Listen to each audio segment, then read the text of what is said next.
CEAP, Centro Espírita Altivo Panfiro. Uma casa de amor. Boa noite. Boa noite aos nossos ouvintes. Que Jesus abençoe a nossa noite de estudos. Vamos ler o Evangelho e dar continuidade às obras do Chico. Hoje, a obra No Mundo Maior. O Evangelho segundo o Espiritismo, capítulo 10. Bem-aventurados os que são misericordiosos. Item 16. A indulgência. Espíritas, agora queremos vos falar sobre a indulgência. Esse sentimento tão doce, tão fraterno, que todo homem deve ter por seus irmãos, mas do qual tão poucos fazem uso. A indulgência não vê os defeitos dos outros, ou se os vê, procura não falar deles, não divulgá-los. Ao contrário, esconde-os a fim de que sejam conhecidos apenas por ela. E se a malevolência os descobre, tem sempre uma desculpa pronta para amenizá-los, ou seja, uma desculpa plausível, séria, e não daquelas que, com a aparência de atenuar a falta, a fazem ressaltar com pérfida astúcia. A indulgência jamais se ocupa com os maus atos dos outros, a menos que isso seja para prestar um serviço. Porém, mesmo assim, ela tem o cuidado de atenuá-los, tanto quanto seja possível. Não faz observações que possam chocar, não traz censuras em seus lábios, apenas conselhos e a maior parte das vezes discretos. Quando criticais alguém, que conclusão pode ser tirada das vossas palavras? A de que vós, que o reprovais, não fizestes o que foi motivo da vossa reprovação, e de que sois melhor do que o culpado. Homens, quando julgareis vossos próprios corações, vossos próprios pensamentos, vossos próprios atos, sem vos preocupardes com o que fazem os vossos irmãos? Quando terei olhares severos somente para vós mesmos? Sede, portanto, rigorosos convosco e indulgentes com os outros. Pensai naquele que julga em última instância, que conhece os pensamentos secretos de cada coração e, em consequência, frequentemente perdoa as faltas que censurais ou condena as que desculpais, porque ele sabe o que motiva todos os vossos atos. Pensai também em vós que gritais: maldito, talvez tenha cometido faltas mais graves. Meus amigos, sede indulgentes, porque a indulgência seduz, acalma, corrige, enquanto que o rigor desanima, afasta e irrita. José, Espírito Protetor, Bordeaux, 1863. Bonita a mensagem, né? Vem ao encontro do que nós estamos estudando aqui, a identidade dos espíritos. Que espírito é esse aqui que deu essa mensagem? O Zé. Quem é o Zé? O importante não é o nome, é o conteúdo da mensagem. Mestre querido, aqui nos reunimos mais uma noite para estudarmos a doutrina espírita, Jesus. Enviai os teus mensageiros e junto com eles nos proteja, nos ampare e ajude-nos a compreender o estudo que iremos fazer. Em especial, o nosso altivo, o diretor da nossa Casa de Amor, o Chico, como o conhecemos aqui na Terra, que escreveu esta obra junto com o espírito André Luiz.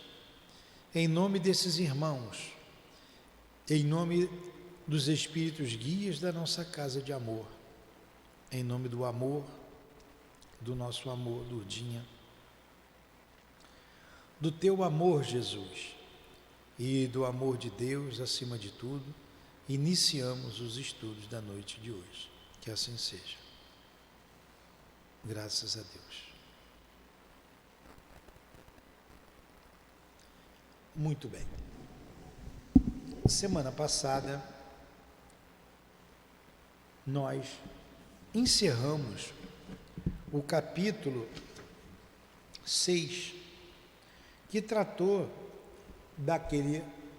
daquela mãezinha, Cândida, lembra?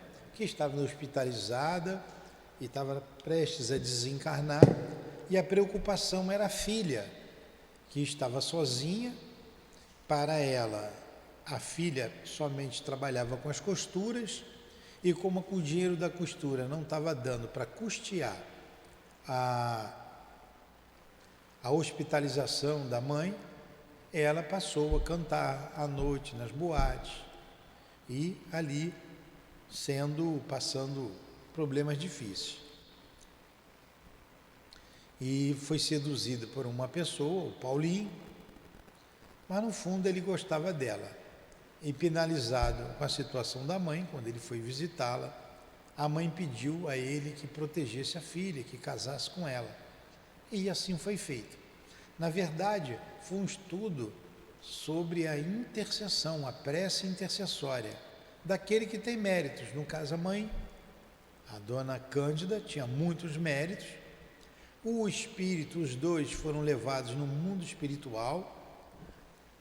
Um outro espírito também intercedeu junto com Cândida, e quando retornaram ao corpo físico, numa visita hospitalar, o Paulinho disse que se casaria com a Júlia e a Julieta, né? Julieta. E assim foi feito. Mal ela terminou de conversar e ele disse que cuidaria da filha dela, ela desencarna. Esse foi o capítulo passado. Agora nós vamos para um outro capítulo, o capítulo 7, um outro caso, intitulado Processo Redentor. Retirando-nos do hospital, na noite que precedeu a desencarnação de Cândida, o assistente observou. Efetivamente, o trabalho de socorro à prezada e enferma absorvera-nos algumas horas. Nosso esforço continuou, o prestimoso amigo. Tem por especial escopo impedir a consumação dos processos tendentes à loucura. A rede de amparo espiritual, neste sentido, é quase infinita. Nós vimos no capítulo anterior ao 6, o capítulo 5º e o 4º, o amparo àqueles dois, o obsessor, jungido a um encarnado, trazendo sérios problemas mentais, e a intercessão deles também resultando num final feliz. Estão lembrados, né? A positiva declaração de desarmonia mental constitui sempre o término de longa luta. Claro está que não incluímos aqui os casos puramente fisiológicos, mormente tratando-se da invasão da sífilis na matéria cerebral. Reportamo-nos aos dramas íntimos da personalidade prisioneira da introversão, do desequilíbrio, dos fenômenos de involução, das tragédias passionais, episódios esses que deflagram no mundo aos milhares por semana. A sífilis pode dar no cérebro? Não sabia, não. Como? neurosífilis. Nas esferas, nossa ignorância não é grande, né? Nas esferas imediatas à luta do homem vulgar, onde nos achamos presentemente, são inúmeras as organizações socorridas dessa natureza. É imprescindível amparar a mente humana na crosta planetária em seus deslocamentos naturais. A vasta escola terrestre exige incessantemente e complexa colaboração espiritual. Olha, se não fosse a ação desses espíritos em nossas vidas, né? A gente estaria perdido. Indubitavelmente, a divina sabedoria não se descuidou da programação prévia de serviço neste particular. Se encarregou a ciência de superintender o desdobramento harmonioso dos fenômenos pertinentes à zona física, se incumbiu a filosofia de acompanhar essa mesma ciência, enriquecendo-lhe os valores intelectuais, confiou à religião a tarefa de velar pelo desenvolvimento da alma, propiciando-lhe abençoadas luzes para a jornada de ascensão. A crença religiosa, todavia, mormente nos últimos anos, tem se revelado incapaz de tal cometimento. Falta de pessoal adequado. Enquanto a edificação científica no mundo se apresenta qual árvore gigantesca, abrigando em seus ramos refertos de teorias e raciocínios as inteligências encarnadas, a religião, subdividida em numerosos setores, dá a ideia de erva raquítica a definhar no solo.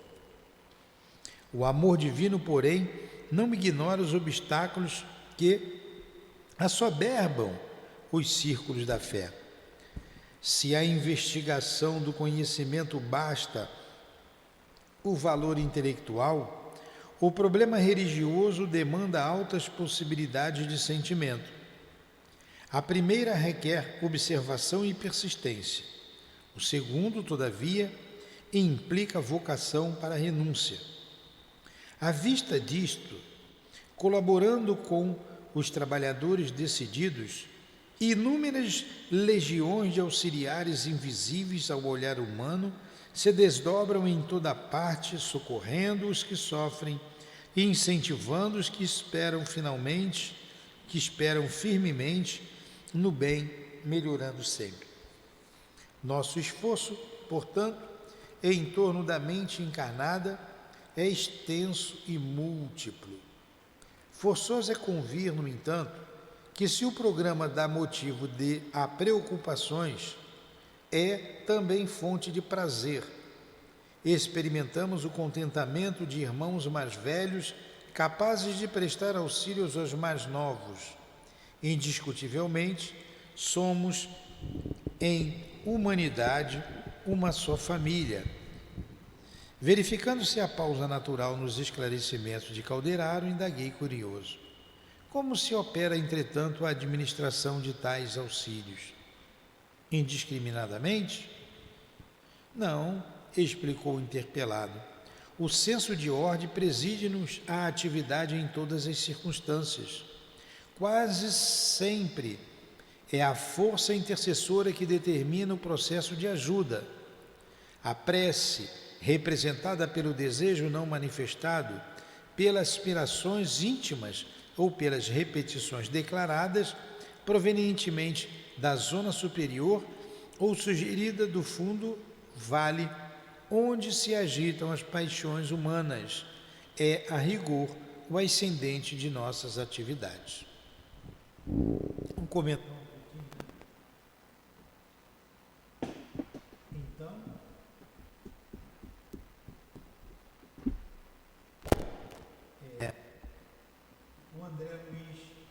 O André Luiz falando. O André Luiz.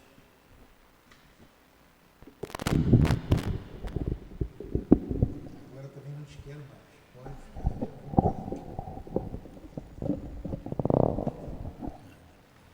Enquanto o André Luiz analisa a situação falando das religiões que acodem o ser humano, né, da maneira delas, algumas com as suas dificuldades, fala da ciência, né, nos socorre. Sem a ciência seria também muito precária a nossa saúde mental e física. A filosofia, ele fala também da ajuda dos espíritos no mundo espiritual e que isso é prazeroso para eles, socorrer-nos. Nós vimos aqui dois casos, né? Primeiro estudamos a mente humana, depois o socorro daquele espírito ungido ao que tirou a sua vida, né? Eu não me lembro o nome dos personagens, lembra?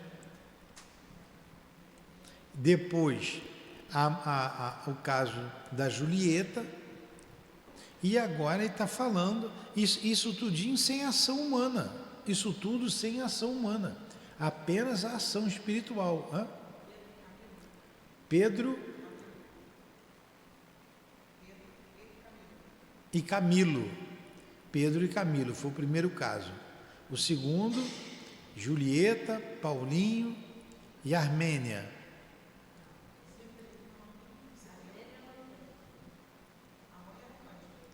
Cândida. Queria saber se vocês estavam atentas. Cândida. E agora ele está falando sobre isso e não teve ação do homem. Isso é para a gente ver que o nosso trabalho junto à desobsessão, à cura, é a misericórdia de Deus.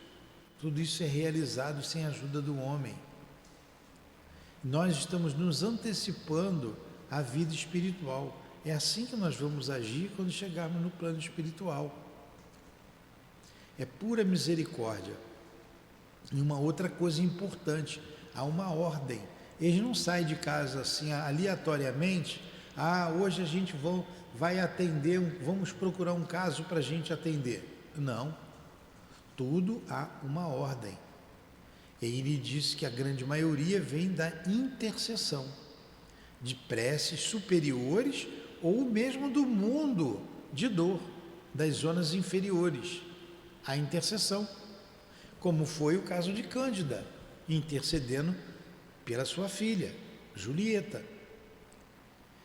O altivo tem nos dito, e várias vezes, tanto ele quanto outros guias da nossa casa, que eles cumprem ordens. Não é isso? Eles cumprem ordens. E nós também temos que cumprir ordens, estamos aqui para cumprir ordens. Eu não faço os trabalhos da minha cabeça.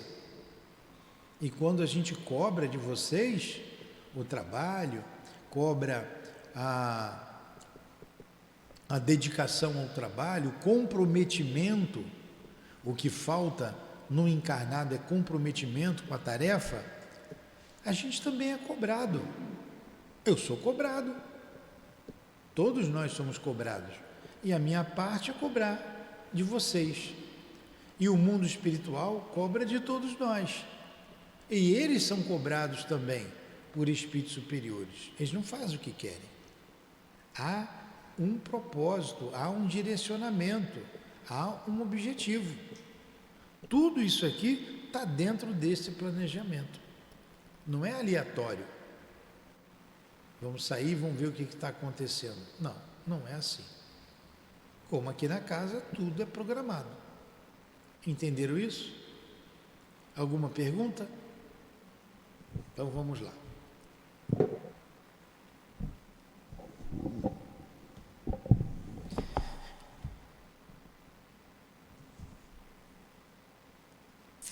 Dispunha-me a formular certa pergunta, oriunda de velhas concepções do separatismo religioso, quando Calderaro, percebendo-me a ponderação prestes a exprimir-se, acrescentou calmo: não aludimos aqui a orações ou a aspirações de correntes idealísticas determinadas. O dístico não interessa. Colaboramos com o Espírito Eterno em sua ascensão à zona divina, aduzindo novas forças ao bem, onde ele se encontre, independentemente de fórmulas dogmáticas ou não, com que ele se manifeste nos círculos humanos. Nosso problema não é de favoritismo, senão de espiritualidade superior, mercê da união dos valores substanciais em favor da vida melhor. Não há favoritismo, é o que ele está dizendo. Vamos cuidar dos espíritas. Não. No Obreiros da Vida Eterna, a obra anteriormente estudada, tinha um católico, tinha uma presbiteriana, tinha um espírita. Ambos tinham méritos para o socorro específico. Então não estão vendo, não há sectarismo, não há divisão. Eles vão em trabalho do bem, ajudar indiscriminadamente aqueles que precisam, cumprindo determinações superiores. A essa altura das lições que eu recebi em forma de palestra ligeira, enquanto nos movimentávamos em serviço, atingíamos residência de aspecto simples, que se distinguia pelo jardim bem cuidado em toda a volta. Agora vem mais um caso, né? Temos aqui, disse-me o instrutor, indefeso companheiro de outras épocas, reencarnado em dolorosas condições. De algumas semanas para cá, assisto-lhe a mãezinha com passes reconfortantes. Em virtude da horrível estrutura orgânica do filho, a ela é encadeado há muitos séculos, a razão da pobrezinha está periclitando. Prendem-se mutuamente por grilhões de graves compromissos. Considerando-lhe o nobre costume da oração em horário prefixado, valemo-nos dessas ocasiões para vir-lhe em amparo. Admirando a ordem instituída para os quefazeres de nosso plano e que transparecia nas mínimas ações, silenciosamente acompanhei Calderário ao interior doméstico. Em rápidos minutos, achávamos-nos em pequena câmara, onde magro doentinho repousava choramingando. Cercavam-no duas entidades tão infelizes quanto ele mesmo, pelo estranho aspecto que apresentavam. O menino enfermo inspirava piedade. É paralítico de nascença, primogênito de um casal aparentemente feliz e com 8 anos na existência nova, informou o Calderário, indicando-o. Não fala, não anda, não chega a sentar-se. Vê muito mal, quase nada ouve da esfera humana. Caramba, hein? Que expiação, né?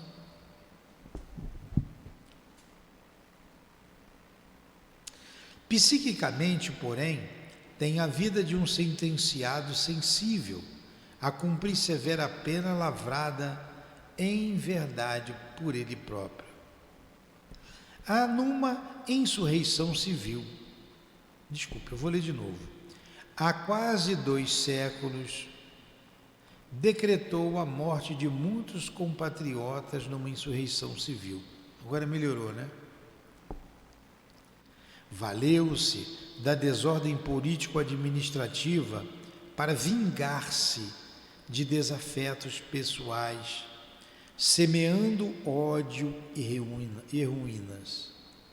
Viveu nas regiões inferiores, apartado da carne, inomináveis suplícios. Inúmeras vítimas já lhe perdoaram os crimes, muitas, contudo, seguiram-no obstinadas anos afora. A maldade, a malta, outrora densa, rareou pouco a pouco, até que se reduziu aos 2 últimos inimigos, hoje em processo final de transformação. Com as lutas acrimente vividas em sombrias e dantescas furnas de sofrimento, o desgraçado apresentou-se para esta fase conclusiva de resgate. Seguiu assim a presente reencarnação, com o propósito de completar a curta efetiva em cura, não é cura? Então, uma cura efetiva, desculpem, eu tenho que fazer exame de vista. Eu também, vou dando uma desculpa aqui, eu acho aqui escuro. Hoje eu pedi o Marquinhos para botar uma lâmpada aqui. Hã? Tem aqueles abajur, né? Mas ele vai botar uma aqui no meio. Era para ter colocado hoje. Acho que amanhã ele coloca. Às vezes fica nublado. Eu li 3 vezes dura efetiva. Vou ler de novo. Com lutas vividas em sombrias e dantescas furnas de sofrimento, o desgraçado aprestou-se para esta fase conclusiva de resgate.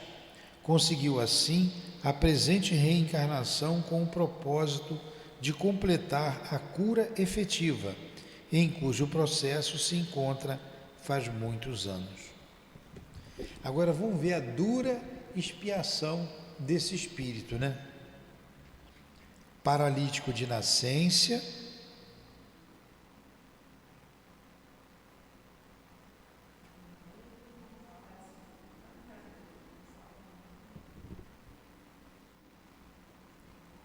não fala, não anda, não chega a sentar-se, vê muito mal, quase nada ouve da esfera humana. Dura expiação. Já está no final da fase expiatória.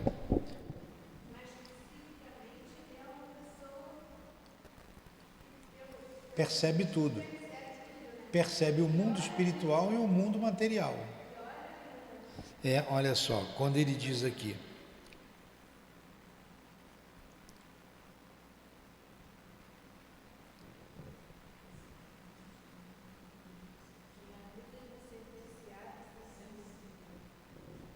eu não estou achando aqui quando ele falou isso, psiquicamente.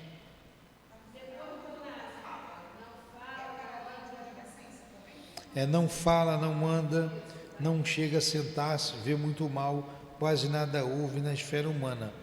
Psiquicamente, porém, tem a vida de um sentenciado sensível a cumprir severa pena, lavrada em verdade por ele próprio. Então ele sabe de tudo. Ele sabe. Sabe de tudo que está acontecendo. É doloroso. Agora, o que foi que ele fez de errado? O que foi que ele fez de errado? Pois é.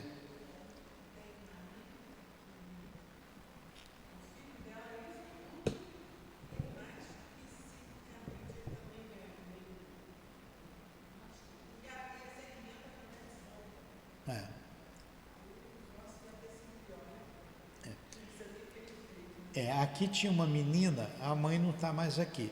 Ela é autista e gritava, o que um autista faz? Aí o doutor Emma falou assim, já foi muito pior. Hoje ela já está bem melhor. Pois a menina é terrível. A gente faz as bobagens e depois paga a prestação, porque a gente não aguenta pagar de uma vez só. Aí leva 2, 3, 4 encarnações. Cartão de crédito espiritual. Você paga em suaves prestações. E olha que ele disse aqui que ele está na fase final, mas a prestação é alta, hein? A prestação é alta. Dividiu, mas é alta. Pois é. E fez isso de uma vez só, faz a bobagem de uma vez só. Aí a gente vê esses políticos do nosso país, né, que está aqui, dos outros países a gente nem sabe, prejudicando tanta gente com seu despotismo, seus desmandos, usando a inteligência, homens inteligentíssimos, para o mal. Meu Deus. Em benefício, interesse pessoal, terão que responder. Na hora de responder, você vê injustiças tremendas. É que eu não posso falar aqui, mas vocês sabem das injustiças. A conta vai chegar. E quando chegar a conta, ele vai ver que o salário dele é pequenininho. Aí vai ter que pagar em suaves prestações. Suaves não, em duras prestações. E o problema dele aqui foi político, administrativo, né? Pois é. Graças a Deus, nós aqui estamos também nos esforçando. Não estamos, pelo menos estamos ouvindo, vendo, andando, comendo sozinho e falando. O Carlos já anda e fala, tá bom, né, Carlos?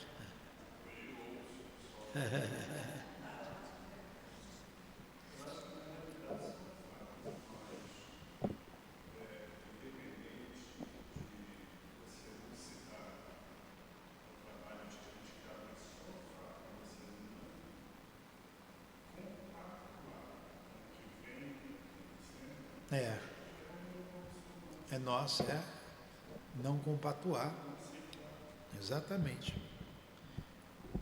Então, olha só, há quase 2 séculos decretou a morte de muitos compatriotas numa insurreição civil.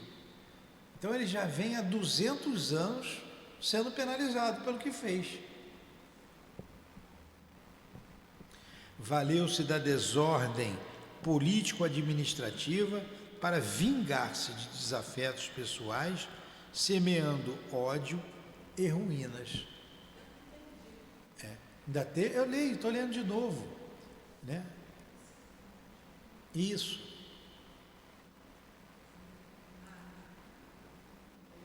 Ele ainda se aproveitou da situação para se vingar.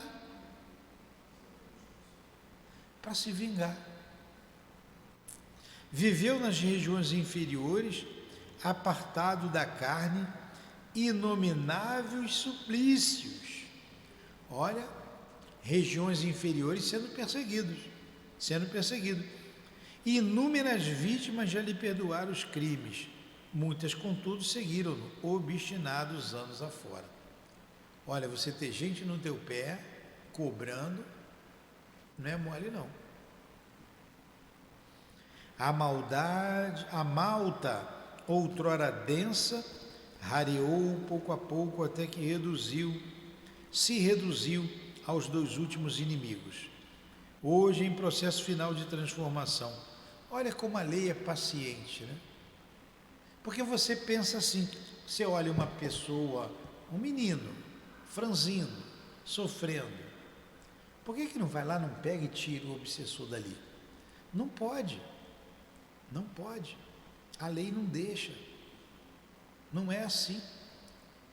Porque os três, no caso aqui tem dois em cima dele, os três estão no processo de cura.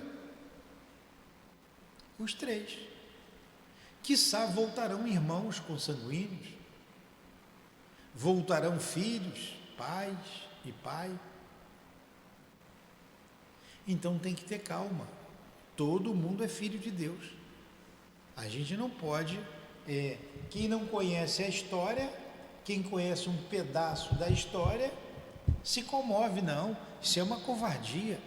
Isso não pode acontecer. Uma vez um menino aqui ele vem até hoje, vem tomando passe e já está bem melhor. Não vou falar do menino aqui não. A mãe pode estar ouvindo. Mas a gente vai falar do caso do que a Dona Ivone conta, do menino.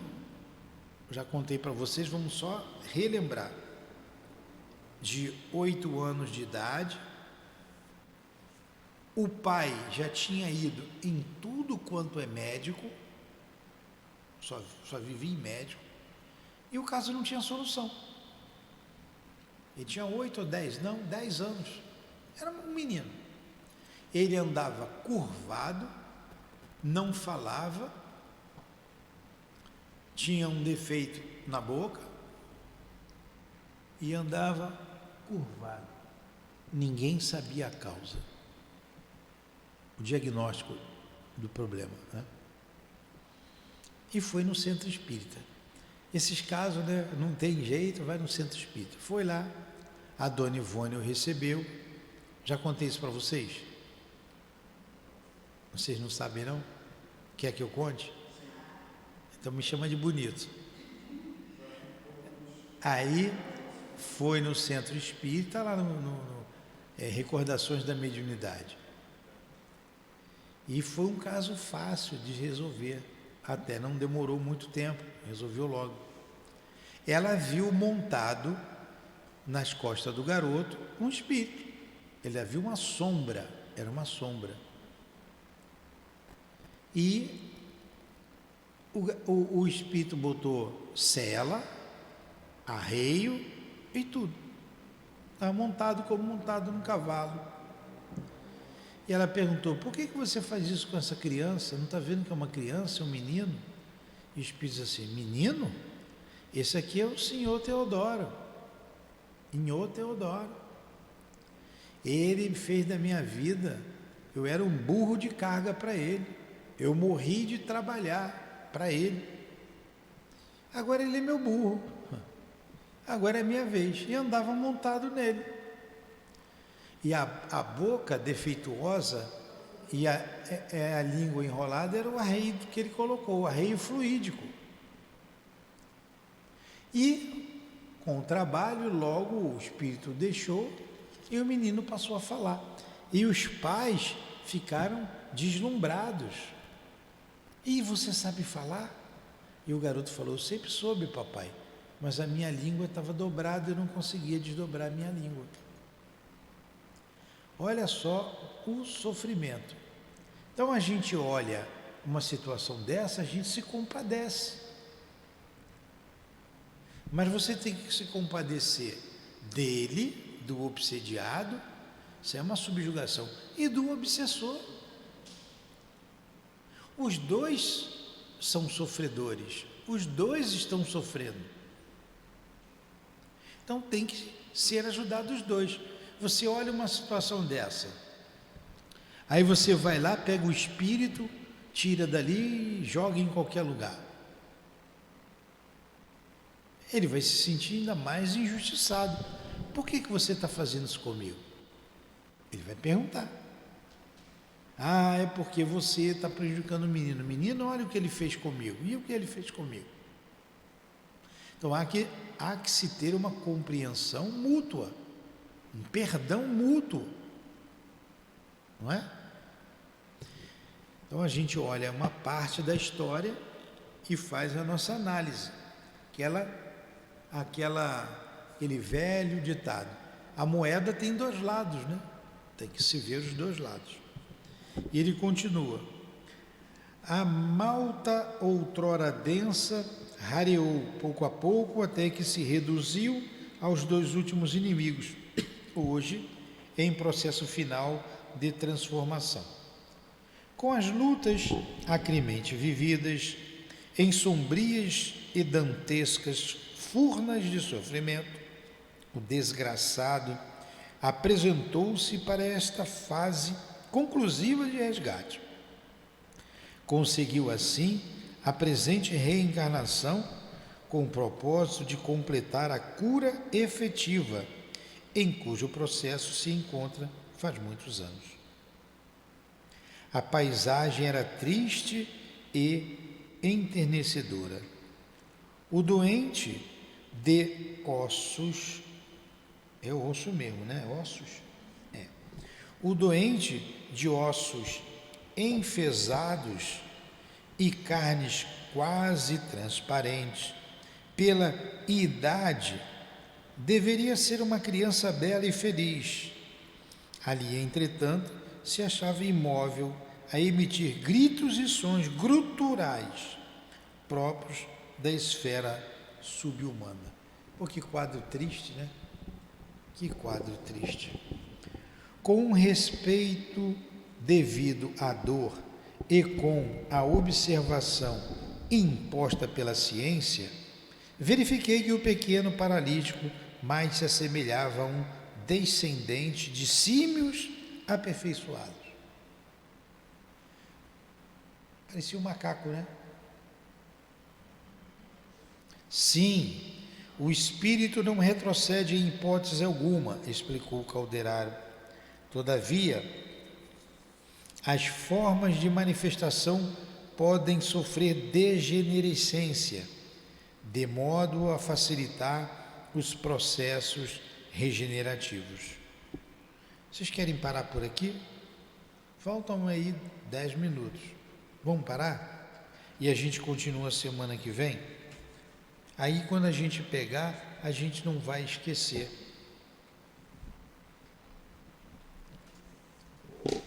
Vou parar aqui, ó. Sim, o espírito não retrocede em hipótese alguma. São as dores da alma, né? As marcas que nós trazemos. Por isso devemos perdoar sempre. E nós lemos no Evangelho sobre a indulgência. Mestre Jesus, tende compaixão de todos nós, principalmente desses irmãos que sofrem a dor que elas mesmas infringiram sobre elas. Que elas tenham ânimo, tenham coragem, tenham fé e aguardem o momento libertador que o seu anjo guardião, que seus anjos guardiães assim o farão.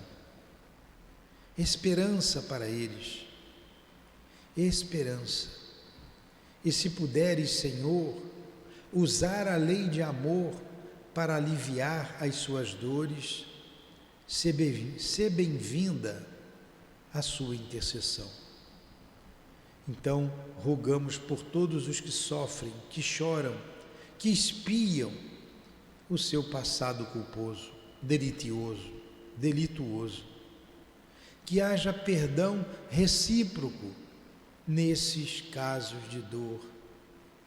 Perdão para todos. Perdão para todos nós. Quanto a nós, Senhor, ajuda-nos a vencer um dia de cada vez,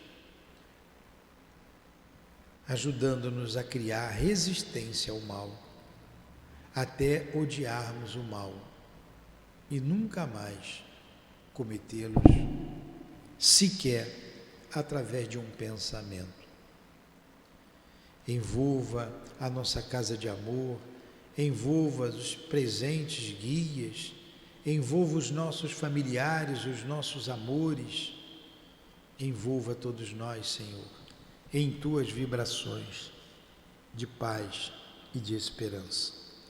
Em nome, então, da espiritualidade amiga aqui presente, do altivo, das irmãs queridas, do nosso Chico, do nosso irmão André Luiz, em nome do amor que vibra em nossa casa, do nosso amor, Lourdinha, do teu amor, Jesus, e do amor de Deus acima de tudo, damos por encerrados os estudos da manhã de hoje.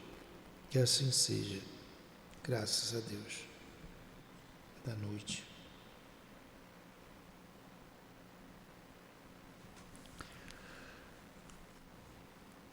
SEAP, Centro Espírita Altivo Panfiro. Uma casa de amor.